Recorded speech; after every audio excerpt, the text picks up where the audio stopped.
तारीख पे तारीख दिली जाते, नेमकी कधी तारीख आहे? खरं तर मी आपल्या माध्यमातून माझ्या शेतकरी बांधवांना सांगू इच्छितो की तारीख पे तारीख म्हणण्यापेक्षा खरं तर ज्यामध्ये माझ्या राज्यातील शेतकऱ्यांचं हित आहे, ज्या एखाद्या धोरणामुळे माझ्या शेतकऱ्यांचं भलं होणार आहे, ते धोरण या राज्याचे मुख्यमंत्री देवेंद्र फडणवीस साहेब, एकनाथजी शिंदे साहेब, सुनेत्रावणी पवार यांच्या मार्गदर्शनाखाली आणि यांच्या सूचनेनुसार या शेतकरी कर्जमाफीच्या बाबतीमध्ये सुरू आहे. आपण म्हटलं ते खरं की अगोदर 30 जून तारीख आम्ही दिली होती, परंतु आपल्या सगळ्यांना माहिती आहे की पावसाळी अधिवेशन चालू होतं. पुरवणी मागण्यावरती राज्यपाल महोदयांची सही, पुरवणी मागण्या मंजूर झाल्याशिवाय आणि राज्यपाल महोदयांची सही झाल्याशिवाय त्यावर आपल्याला ती रक्कम देता येत नव्हती. त्यानंतर आपल्याला एक लक्षात आलं की जे आपले मोठे शेतकरी, जे इन्कम टॅक्स भरणारे मोठे शेतकरी, त्या शेतकऱ्यांची सुद्धा आपल्याला यादी असणं गरजेचं आहे. कारण परत यादी एकदा आपण एखाद्या शेतकऱ्याला कळवायचं कर्जमाफीची रक्कम आणि परत त्याला नंतर कुठंतरी थांबवायचं, काय त्या अडचणी, त्यामुळे सगळीच अख्खी यादी थांबवायची.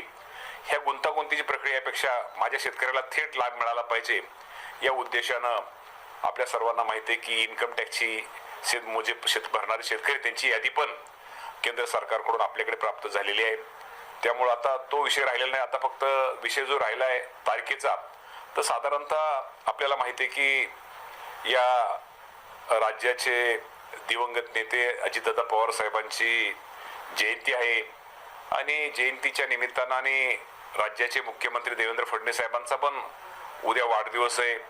ते औचित्य साधून त्या शेतकऱ्यांना कुठं, कारण ह्या दोघांचा, मी एकनाथ शिंदे साहेब, सुनेत्रावणींचा पण आहे, पण या दोघांचा या कर्जमाफीच्या मध्ये दोघांचा खूप मोठा वाटा होता आणि दोघांनी खूप त्यामध्ये, तिघांनी, एकनाथ शिंदे साहेबांनी पण यामध्ये सगळ्यांनी खूप त्यामध्ये स्वतः त्यामध्ये लक्ष दिलं होतं आणि त्याप्रमाणे 30 जुलैपूर्वी शेतकऱ्यांची कर्जमाफी ही आपल्याला माहिती दिली जाणार आहे.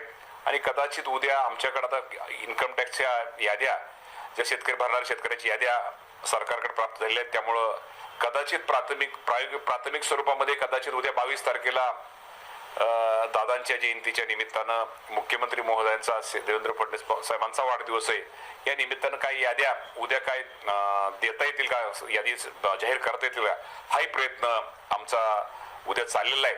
पण मी आपल्या माध्यमातून सगळ्यांना सांगतो, शेतकऱ्यांना सांगतो की 30 जुलैपूर्वी ही शेतकऱ्यांना कर्जमाफीची रक्कम ही शेतकऱ्यांच्या बँक खात्यामध्ये, कर्ज खात्यामध्ये वर्ग केली जाईल. तुम्ही केंद्र शासनाच्या डेटा संदर्भात बोलत होतात की आयकर संदर्भातला डेटा आम्ही मागवलेला आहे. असे किती शेतकरी आहेत जे यातून बाद होऊ शकतात? आणि आता ह्यातनं बाद होण्यापेक्षा आज आपल्याकडे यादी समोर, आता यादी आपल्याकडे 1-2 दिवसापूर्वी काल परवा प्राप्त झालेली आहे. ते आता संपूर्ण यादी पाहून असं मी डेटा म्हणण्यापेक्षा आता आपल्याला जे म्हणजे आपल्याला ज्याची गरज होती, आता आपली गरज भागलेली आहे, त्या बाबतीमध्ये डिटेल आपल्याला पुढे भविष्यामध्ये आपल्याला 4-2 दिवसामध्ये आपल्याला समजेलच. परंतु आता ती यादी आपल्याकडे आलेली आहे, त्यामुळे आता कुठलीही आपली अडचण राहिलेली नाहीये.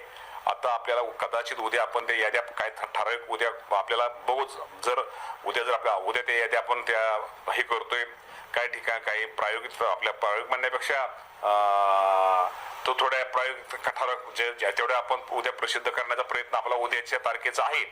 जरी उद्याच्या तारीख होतात ते आहेच, पण त्याचबरोबर जी रक्कम आहे ती रक्कम मात्र आपण 30 जुलैच्या सगळ्या शेतकऱ्यांना देतोय. शेतकरी संघटनांना ज्या प्रामुख्याने मागण्या केल्या होत्या त्यामुळे आता नक्कीच बदल झाले असतील आणि यादीमध्ये कर्जमाफी घेण्याचा लाभ घेणाऱ्या शेतकऱ्यांची वाढ झाली असेल. तो किती आहे आणि एकूण आकडे किती आहे? साधारणतः आता प्राथमिक, आता अंदाज तर सगळे प्राथमिकच आहेत किंवा थोडे हे की साधारणतः आपल्या सगळ्यांना माहिती आहे की म्हणजे साधारणतः 3 ते 4 हजार कोटी रुपयाची वाढ ह्यामध्ये निश्चित प्रकारे होईल. कारण 2019च्या जो आकडा आहे शेतकऱ्यांचा तो तो वाढ होईल. साधारणतः ही 36,585 कोटी रुपये आणि प्लस साधारणतः 3,800 का 4,000च्या आसपास ते आकडा, प्राथमिक अंदाजा आकडा जाईल. साधारणतः 40,000 कोटीपेक्षा जास्त रक्कम ह्या कर्जमाफीसाठी शासन माझ्या शेतकरी बांधवांना देणार आहे. आणि शेतकऱ्यांची संख्या मात्र 56 लाखाच्या आसपासच संख्या शेतकऱ्यांची थोडीफार पुढे राहील आणि शेतकरी संख्येमध्ये जास्त बदल होत नाही, पण रक्कम मात्र कर्जमाफीची रक्कम वाढते. खरंच खूप मोठा निर्णय ह्या शेतकऱ्यांसाठी आपल्या घेतलेला आहे. कारण काही आता कुठली समोर आपल्या निवडणूक नाहीये, निवडणूक नसताना सुद्धा आणि सरकारची आर्थिक परिस्थितीची अडचण असताना सुद्धा माझ्या शेतकऱ्यांच्या हितासाठी अडचणीत आलेल्या शेतकऱ्याला मदत करण्यासाठी हा जो निर्णय जो महायुती सरकारने घेतलेला आहे, निश्चित प्रकारे राज्याचा कृषी मंत्री म्हणून म्हणण्यापेक्षा एक शेतकऱ्यांचा मुलगा म्हणून मी निश्चित प्रकारे या सर्वांचे आभार मानतो. तांत्रिक अडचणी आता सगळ्या संपलेल्या आहेत आणि उद्या तुम्ही जाहीर करता. तांत्रिक अडचणी सगळ्या संपलेल्या आहेत. कदाचित उद्या आमचा प्रयत्न आहे, उद्याच काय त्यातली यादी आम्ही प्राथमिक स्वरूपामध्ये काय लावतो ते लावतोय. परंतु कर्जमाफीची रक्कम ही 30 जुलैच्या अगोदर आम्ही देतोय.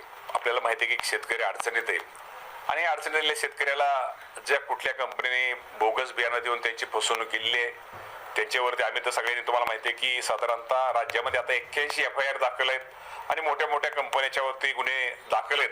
साधारणतः आपल्या राज्याचा जर विचार केला तर साधारणतः सोयाबीनची 42 लाख हेक्टरवर पेरणी झालेली आहे आणि 42 लाख हेक्टर पैकी साधारणतः 16,385 हेक्टरवर 16,000 त्याच्यावरती त्यामध्ये आम्हाला बाधित क्षेत्र आढळलेलं आहे. त्या बाबतीमध्ये आमची चौकशी सुरू आहे.